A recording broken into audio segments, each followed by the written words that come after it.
À Dijon, s'est ouvert aujourd'hui le procès en appel de Jean-Pierre Murat. En première instance, l'an dernier, il avait été condamné à 20 ans de prison pour le meurtre de Christelle Maïri. C'était en 1986 au Creusot. 30 ans après les faits, Jean-Pierre Murat continue à clamer son innocence. Compte rendu de Pauline Ringenbach et Christophe Gaillard. Je vous le redis aujourd'hui, ce n'est pas moi qui ai tué Christelle. Après 1h30 d'interrogatoire, Jean-Pierre Murat, un peu agacé, a de nouveau clamé son innocence devant la cour, affirmant très clairement ne pas connaître Christelle Maïri et ne l'avoir jamais rencontrée à l'époque des faits. Un jour il connaît, un jour il connaît pas, un jour il a dit ça, c'est le juge qui ment, c'est le policier qui ment, c'est la cour qui a rajouté des choses, enfin c'est tout juste pas possible.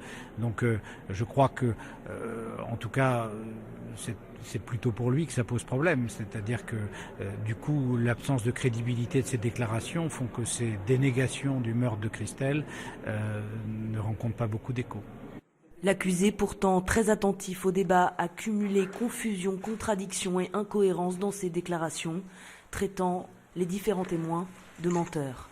Je crois que M. Murat est en proie à un véritable stress qui peut se comprendre, puisque ce procès, c'est le procès de la dernière chance. Et aujourd'hui, ce qui peut expliquer effectivement les confusions, d'autant que nous sommes rentrés dans le vif du sujet très rapidement, en abordant dès cette matinée tous les éléments à charge qui ont pu être retenus contre M. Murat. Christelle Maïri a été sauvagement tuée de 31 coups de couteau ce 18 décembre 1986. Le rapport d'autopsie a été lu par la présidente à la cour. Des précisions, des détails difficiles à entendre pour la famille de la victime. De revivre ça, on imagine l'assassin en train de faire les gestes, quoi. Rien que l'expert, la façon qu'il expliquait. C'est ça. C'est plus l'expert qui m'a un peu gêné, quoi. C'est difficile. On va dire c'est difficile. On va dire vivement la fin.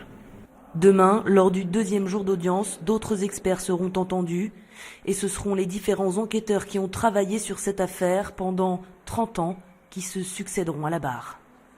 Et l'on retrouve Pauline Ringenbach en direct de la cour d'appel. Bonsoir Pauline, cette journée a donc été particulièrement dense.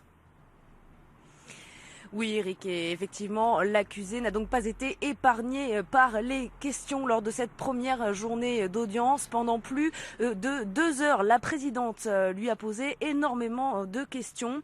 Et comme je viens de vous l'indiquer, Jean-Pierre Murat a été plutôt déstabilisé.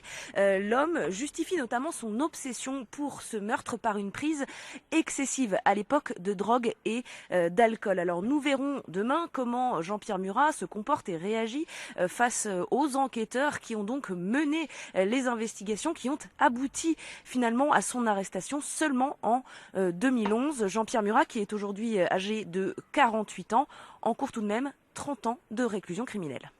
Merci Pauline Ringenbach.